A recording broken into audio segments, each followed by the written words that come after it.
this is Tim with Online Big Blue, bringing you the best New York Giants sports talk entertainment. Today we're coming from the infection zone. Everyone in the house has the flu. We haven't done a video in about a week, so we're going to do a quick one today. And today's video is going to be titled The 3 Defensive Free Agent Wildcards that the Giants should look at to help improve their defense. Not only are these players not being talked about, these players may come at a more economical price than some of the other free agents that are out there that are higher up on the list. And these are players that could help the Giants defense immediately. We are going to start with our first wild card. And the first card that we are going to throw down is going to be our old friend Jason PierrePaul, defensive end. Oh, Jason, how we missed your 21 sacks over the last 26 games that you played in Tampa. We know you missed the first 7-8 games of the season last year because of a non-football related neck injury, but you came back strong in the last 10 games to have 27 tackles, 8.5 sacks, and 2 pass defenses. You have been a stalwart again on the field. With game against Jacksonville that you played in, you played 67 snaps, 67 defensive snaps. The game against Seattle, he played over 70. So he is healthy, and he has been healthy outside the non-football neck injury for the last 3 seasons. In 18, he had 58 tackles, 12.5 sacks, 2 pass defenses. He can get to the quarterback. He can hold the edge against the run. He can do what a defensive end needs to do on a 4-3. Leonard Williams wants $15 million a year, and that's great for Leonard Williams, but honestly, PierrePaul makes more sense. Bringing PierrePaul in on maybe a 2-year contract at $10.5 million with some incentives a year would make more sense than signing Leonard Williams. The almost sack is not going to cut it. I can't see paying $15 million a year for an end. Now, he says he's a defensive tackle, but we don't need a defensive tackle. We need an end. We need an edge. And PierrePaul could fill that at least as a gap measure for 2 years. So maybe O'Shane Ximenez, Lorenzo Carter, and who else can come on, learn from his tutelage, and turn around. And in 2 years or so, or 3 years, when PierrePaul retires, that they can come in and fill into his position. But like I said, PierrePaul is back staying on the field. He's back staying healthy. He's getting after the quarterback, and he's controlling his edge on the run, which is what we need. So I think if we could turn around and throw that wild card at Pierre and maybe sign him, like I said, for a 2-year deal at $10.5 million a year with incentives, I think that is a person that can come in. He knows the city. He knows the team. He can really focus on, helping the young guys. And it is a player that, like I said, that we know is going to produce because he has produced while he was with the Giants. So we're going to move on from PierrePaul, and we're going to move to our second defensive wild card. And that defensive wild card that we are going to throw down is going to be James Bradbury, the cornerback out of Carolina. He is a Gettleman guy. He's a Gettleman pick, 26 years old. What can you say? Is he the best cover corner guy? No. Is he a lockdown corner? He thinks he is, but you know what? He does play well, and he plays with such players in the division as in Julio Jones, Michael Thomas, Mike Evans, and Chris Godwin. And now if you look at his stats last year, he only allowed 6.9 yards per target and 1 touchdown. He is an unrestricted free agent. So, and again, he is a guy that can tackle in the secondary. The last 4 years, his tackle statistics have been 65 tackles, 70, 85, and 59. He can also, like I said, he's better zone than he is on a man-to-man, but he can shadow the number 1 receiver, which he's proven that he's done. I mean, he's had 47 pass defenses over the last 4 years. I mean, he plays well, he plays tight, he's smart, he's aggressive. And like I said, he thinks he's the best. And like I said, he's a Gettleman guy.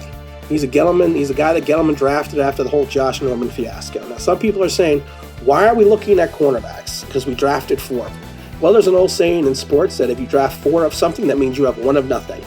So what we kind of need is we need a young veteran presence to come in and help stabilize the secondary.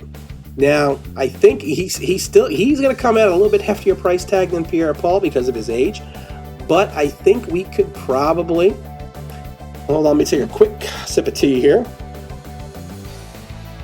I think we could probably throw down a contract, like maybe a 4-year deal, anywhere between 12.5 to 16 million, depending on what the market dictates. I don't think he is going to be a day one free agent. I think he's a guy that's going to be out there a little bit. But like I said, I think that for what we need, he can help fill a need. He can help the young guys in the secondary, and he can almost be, he can be our young veteran presence at 26 years old. And like I said, you're in a division where you had to cover Julio Jones, Michael Thomas, Mike Evans, and Chris Godwin. And you only gave up 6.9 yards per target and 1 touchdown. Yeah, that's pretty good. That's not bad at all. And again, like I said, he is a Gettleman guy. So hopefully there might be a little symbiotic relationship there and have Gettleman bring him in. But like I said, excuse me, if we could bring him in anywhere between 12, I would say he probably going to cost us anywhere between 12 to 15 million on a 4 or 5 year deal. But I think he would be the type of player that would be worth it to bring in right now, and someone that can help and be competitive right as we speak.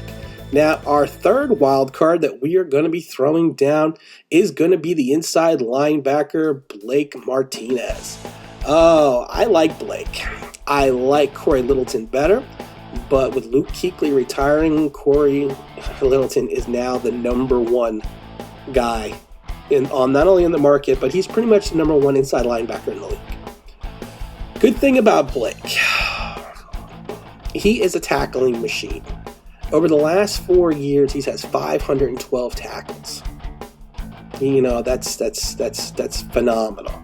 He is always around the ball. His tackle statistics last 4 years have been 155, 144, 144, and 69 in his rookie year. Now, is he a great coverage inside linebacker? No. His biggest issue is going to be the fact that he is more of a two-down linebacker. They did let his rookie contract expire, so I'm not really sure what Green Bay is thinking in reference to re-signing him, but he is a guy that we could throw into the middle of the defense and not have to worry about anything. He's going to get the tackles. He's going to stop the run. He's going to stop the running back if they make it into the second level.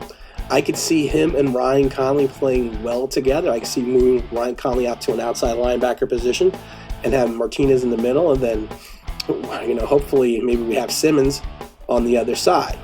I think that he can help, call the defensive signals. And like I said, I really think that he can fill a need in a role because we have not had a true tackling inside linebacker since Antonio Pierce. I mean, you have to think about that. That's how long it's been since we really had a guy that can make the stops. He's also a guy that's been healthy. I mean, he is not someone that misses any games. I mean, he missed 3 games his rookie season, but he started all 16 games the last 3 years. So he is a guy that, again, because of the fact that he is more of a two-down linebacker, I don't think he's going to go extremely high. I don't even think he's in the top 30 of top free agents.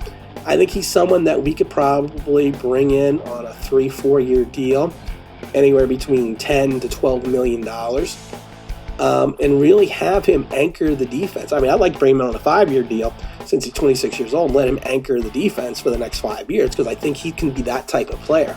I think he's a hard-nosed linebacker that we really, really need to take a look at because I really think that he can play the position well. And like I said, he is not playing, like I said, he's not going to play the run. I mean, he's not going to play the pass, as well as you would want to, but he is serviceable.